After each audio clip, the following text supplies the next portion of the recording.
My name is Joe. These are the 25 best albums of 1991. Also, a playlist for my top 150 songs from 1991 is below in the description and also on this channel. All right, album number 25 comes from my favorite gangster rap group, the Ghetto Boys. And this album is We Can't Be Stopped, featuring Bushwick Bill, Scarface, and Willie D. Willie D's podcast on YouTube is awesome. Check it out. An album that I bought when I read about the cover art where Bushwick Bill had shot his eye out, and it has Willie D and Scarface pushing him down the hallway. Some highlights on the album are Mind's Playing Tricks on Me, and I'm Not a Gentleman, which is one of my favorite Willie D tracks. Just straightforward gangsta rap, hardcore rap. I just love it. I just love this album. I love the Ghetto Boys. Number 25, I'm definitely including Ghetto Boys, We Can't Be Stopped. Number 24 comes from Garth Brooks, his, I believe, third album, Rope in the Wind. He was just one of the biggest things in country music history, really owned the early 90s. Shania Twain kind of came in and stole the crown, I believe, in the late 90s. Canadian legend, by the way. Great album from Garth. Love the song Rodeo. Papa Love Mama. This one also has The River. Garth with that blue and black striped shirt with the tight black jeans and the belt buckle. Give it up to Garth Brooks, the king of country music in the early 90s. Pop country, contemporary country. Next up, going with No More Tears from Ozzy Osbourne. Zakk Wylde on lead guitar. This is definitely one of Ozzy's best solo albums, and in my opinion, his last great solo album, start to finish. And I really like Ozzy's 80s albums. Those are some of my favorites. And and Zakk Wylde is just thrashes as per usual. And Ozzy Osbourne, the Prince of Darkness, is, probably the most important person in heavy metal history. If not, he's just side by side with those guys. Maybe his cohorts in Black Sabbath. 23, Ozzy Osbourne, No More Tears. Number 22, I'm going with Dire Straits album from 1991, and that's On Every Street. And so this is the last Dire Straits studio album. I really love the track The Bug, When It Comes to You, Calling Elvis, John Isley, Alan Clark, Guy Fletcher, Danny Cummins, Phil Palmer, Jeff Porcaro. Great band, obviously. Mark Knopfler, one of the best guitar players of all time. Number 21, I'm going with the Allman Brothers in Shades of Two Worlds. Obviously, the Allman Brothers started out in 69, and, this is one of their later albums. They did a couple albums in the 90s and one more, Last Hurrah, in the early 2000s. You got Greg Allman, Warren Haynes, Dickie Betts, incredible Allman Brothers tracks on a later album. This one rocks hard. I quite enjoyed it. It was a first listen for me. I had it at 4 stars. Shades of Two Worlds from the Allman Brothers. Number 20. This one comes from Van Halen, the Van Hagar era, 1991's For Unlawful Carnal Knowledge. That's the album. The album is For Unlawful Carnal Knowledge from Van Halen with Eddie Hagar on lead vocals. Big album for me as a kid. We had it. Me and my buddies used to listen to it, cranked up on volume 10 on my brother's killer stereo. This is one of the CDs he had. My brother had purchased. And Pound Cake. Remember, we used to just crank it up, and that's him playing with the drill. And Right Now was obviously a huge huge song at the time. I think it was like Pepsi used their song in a commercial. Right Now was playing on the radio for 2 years straight, to the point where you almost never hear it anymore. Cool song. I bet you that has a resurgence at some point. Run Around was another big hit on it. It's a really fun Eddie Van Halen album for Unlawful Carnal Knowledge. Our number 19 is Lenny Kravitz's second album, and it's Mama Said. His first 2 albums are huge. Mama Said, really, his ties to Guns N' Roses was also another thing. He was, I believe, touring with them. He was high school friends with Saul Hudson, I believe his name is, or a.k.a. Slash, in Hollywood, California. The 60s, 70s soul revival, funk, rock. This one is just stacked full of great tracks, like Always on the Run, It Ain't Over Till It's Over. Number 18, I'm going with the debut from Naughty by Nature. It's a self-titled album, Naughty by Nature from 1991. This features their biggest hit, OPP. Actually, Hip Hop Hooray was a pretty big hit on the following album. Tretch, KG, Vinny, that's on Queen Latifah's on this album. Full of bangers, full of songs I listened to a lot as a kid. This is a very popular album to own. Tretch goes down as, one of the elite rappers and lyricists, especially from this era. These guys are hardcore hip-hop, knack for writing like pop hip-hop tracks when they wanted to, and this is one of them on OPP off of their self-titled debut album. Number 17 comes from Tom Petty and the Heartbreakers. Their album from 1991 is Into the Great Wide Open. This is one of the Jeff Lynne collaboration albums with the Heartbreakers and with Tom Petty. Really smack dab in the middle of my favorite era of Tom Petty, Into the Great Wide Open. Number 16 comes from Public Enemy. Their album from 1991 is Apocalypse 91. This is Public Enemy's fourth studio album. Their first four albums, not a single track missed. Apocalypse 91 does not stop and has one of their best songs. I mean, a few of them really, but Shut 'Em Down is great. By the Time I Get to Arizona, incredible. One of the best beats, period.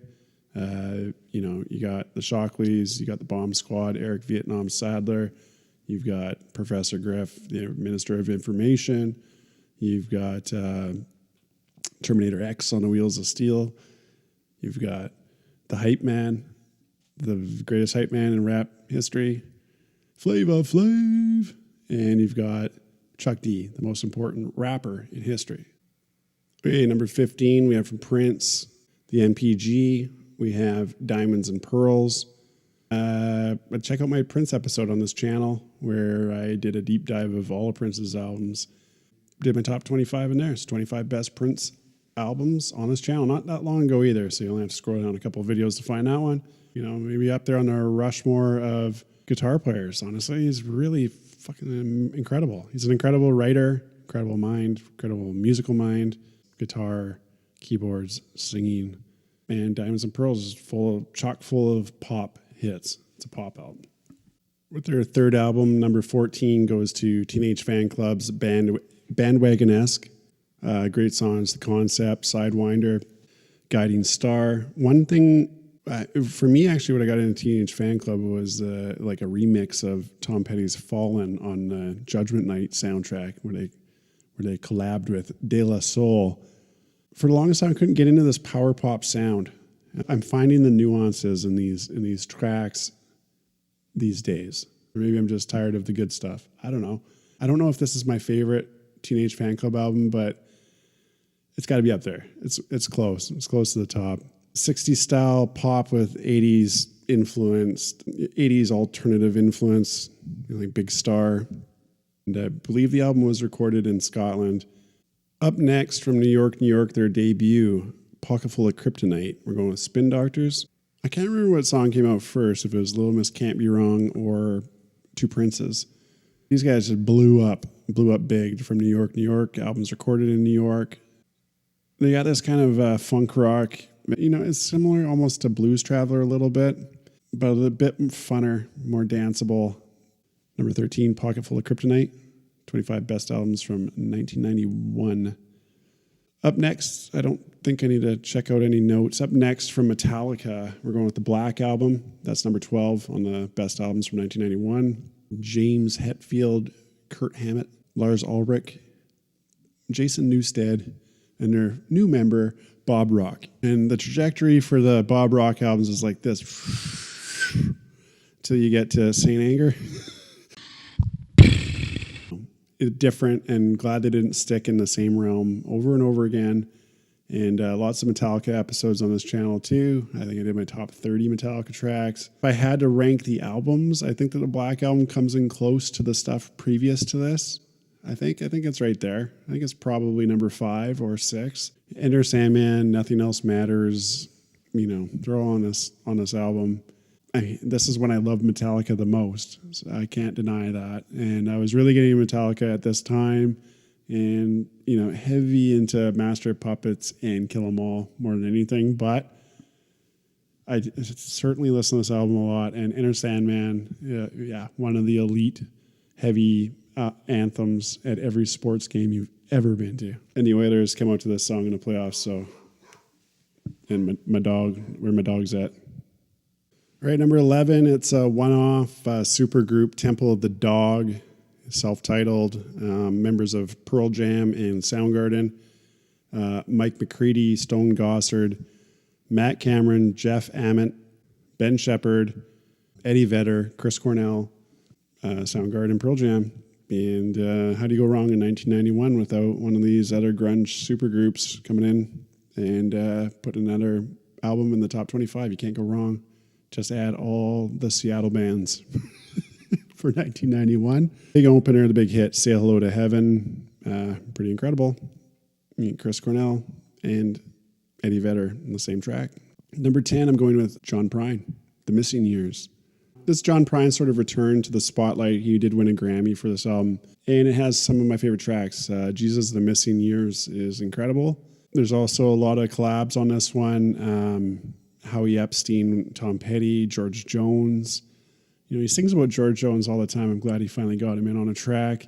John Prine, one of the greatest. Check out my mini episodes on John Prine on this channel as well. I've got my top 30 songs, 3 episodes. I'm a late bloomer to John Prine.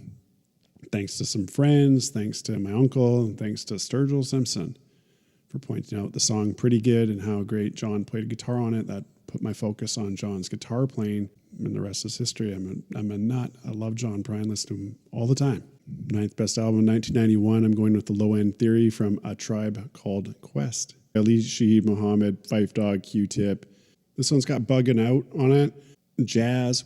Who got the jazz? We got the jazz. And Check the Rhyme, one of my favorite Tribe Called Quest tracks, and one of the best rap groups of all time, no doubt about it. One of the best, one of their best. This is really their coming out. This is their second album, and this is way bigger than the first album. Not more important, but just everything works better on their second album, and they keep doing that every album. I thought right to the bitter end. I thought their last album is one of their best. Respect to Phife Dawg. Rest in peace. And I mentioned in another video, Chappelle was hosting SNL, and he had Tribe Called Quest on, and he was talking about Phife before and after and stuff, and that really got me to listen to Tribe Called Quest was Dave Chappelle, and he also got me listening to Nas for the first time too. So I was late to the party on these guys, late to the party on Nas. I'm well versed and in the party these days. Tribe Called Quest. Number 8 comes from Dean and Gene Ween. It's The Pod. This is recorded in their apartment called The Pod, where they contracted mono and were sick for a while. Recorded this all on a 4-track, used a drum machine because they were in this apartment, they couldn't make noise. And it's unbelievable the sounds they get off of this thing. I think it's a fantastic album. Some people don't like the recording quality, too muddy for them. I love Ween, huge fan. Hail Boognish. Check out my many Ween episodes on this channel in the last few months. Andrew Weiss from the Rollins Band, all over this album as well.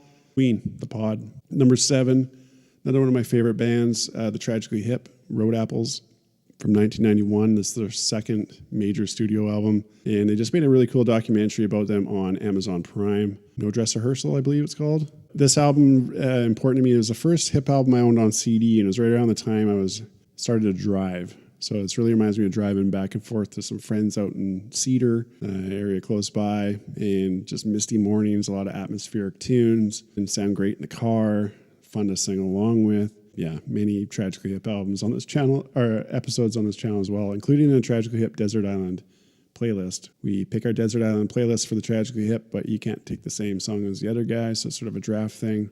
If you're into the Tragically Hip, check that out. Album number 6 is Use Your Illusion 1 by Guns N' Roses. Album number 5 is Use Your Illusion 2 by Guns N' Roses. I'm going to put 2 ahead of 1. They're both released in the same year. Guns N' Roses, one of the biggest bands in the world at the time, for sure. At this point, they had only released Appetite for Destruction and then Lies, which is kind of an EP with a live thing. And Use Your Illusion 1 and 2 came out. Now, there was a couple songs previous because of Terminator 2. They're on the soundtrack for that. That was the first listen, or the first thing I remember hearing from it was You Could Be Mine. They released these albums on the same day, and they debuted at 1 and 2, and I think that's the only time that ever happened. Huge albums. They could have broke these things up into 4 albums for the 2. Maybe got rid of My World. Some of the most important albums to me ever, really. And I love these two albums. I listen to these two more than I listen to Appetite and Lies. I love Izzy Stradlin's writing. Axel peaks, I believe, in this album as well, with Estranged, November Rain, that sort of stuff. I love Izzy's tracks. I love Dust and Bones, one of my favorite Guns N' Roses tracks. Breakdown, such a great track off of Use Your Illusion 2. There's so many 4-star tracks. They'll all be in a playlist below for songs of the year, a lot of them. Live and Let Die was such a huge Paul McCartney cover. Don't Cry, it's part of the 3-song suite with November Rain and Estranged, another one of their greatest songs. You Ain't the First, I used to love that. Bad Obsession, Double Talk and Jive, The Garden, Don't Damn Me, Bad Apples. Bad Apples is a dope song. Dead Horse, great song. Coma. Use Your Illusion 2 had Civil War, 14 Years, which I quite like.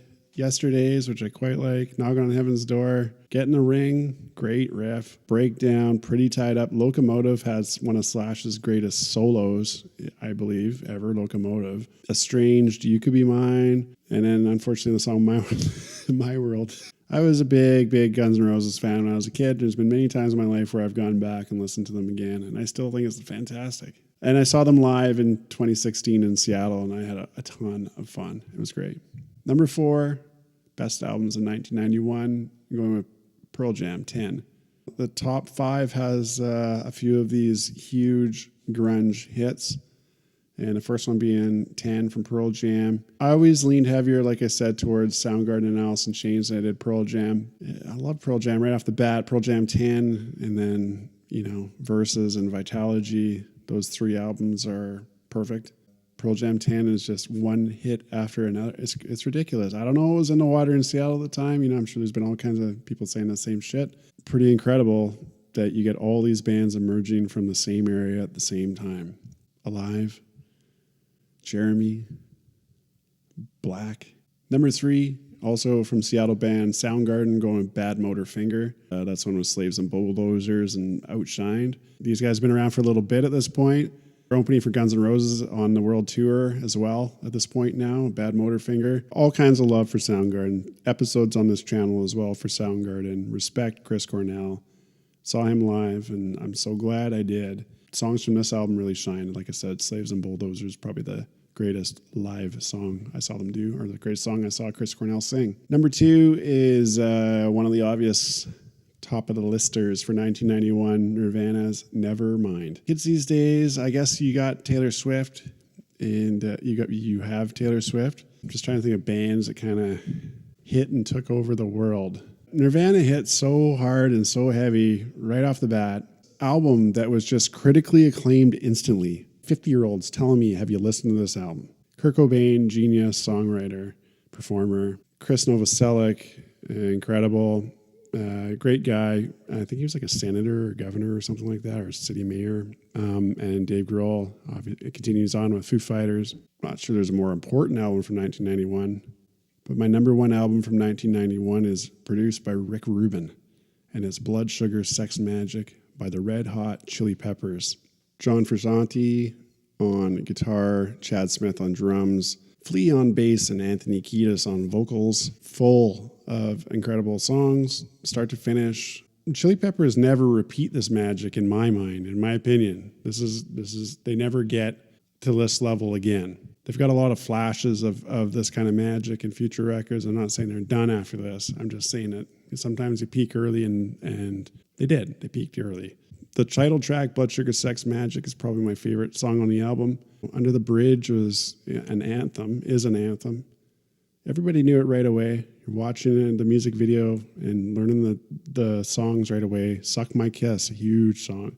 Give It Away was always one that got kind of annoying after a little bit. Weird Al Yankovic, I prefer his cover. The Power of Equality, Sir Psycho Sexy. Flea, Chad, the sound of this album. Rick Rubin did something great here. I like a lot of Rick Rubin albums. I know there's some haters out there. Certainly not one of them. And I really like his podcast too. His interviews are fantastic. I would check out the one with the Beastie Boys and Andre 3000. It's another great episode. I think he did one with Brian Eno. Blood Sugar Sex Magic from the Chili Peppers is, in my opinion, the best album of 1991. And it sounds great on wax too. Just and a great car stereo sound. This thing kills. So I'm sorry I'm a little low on facts and high on opinions.